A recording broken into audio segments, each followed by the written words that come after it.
Last Sunday, I just touched on just a little bit of God's commitment to you. And last Sunday, I talked about how God did a lot to get you in the world. Amen. I talked about how that at the time of birth, there's like 50,000 possibilities for a child.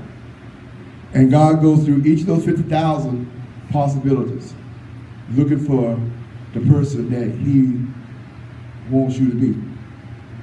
Now, what I didn't bring out last Sunday was this. And I said this way, I don't know if this is true or not, but this is where I perceive in my spirit.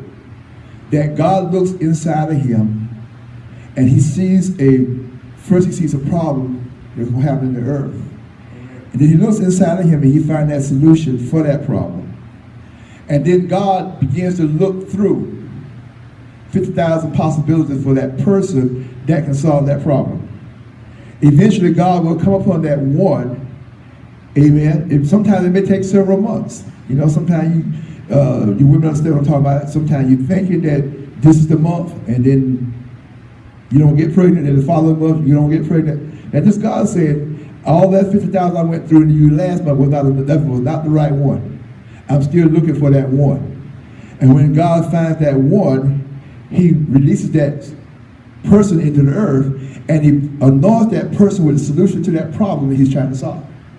So everybody on this earth has a solution, or is a solution to God's problem. We're all, regardless of how we got here, whether it was intended to come here or not, we all are answers to we are all God's solution to a problem that God saw in the earth.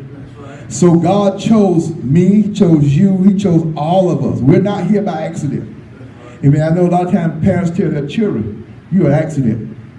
I didn't intend for you to come. I wasn't trying to get you. But there are no accidents with God. Parents may have made a mistake, but God didn't. Amen? So you're here, there's a purpose for you being here. There's a reason for you being here. So God goes through all of that process to get you here because he sees you as being the solution to a problem that is coming. And I mentioned on last Sunday, I said it doesn't make sense for God to do all of that and then take that child away. Right. Amen. In infancy. And I mentioned about my grandson, my third grandchild, how that he died at the age of 9 days old. That was not God that took that child. God went through a whole lot of process. God went through a whole lot of situations and looking at the right one. And he finally chose Jabril and sent him to this earth to be the solution to the problem that he saw. And then the devil came along and stole it. Amen.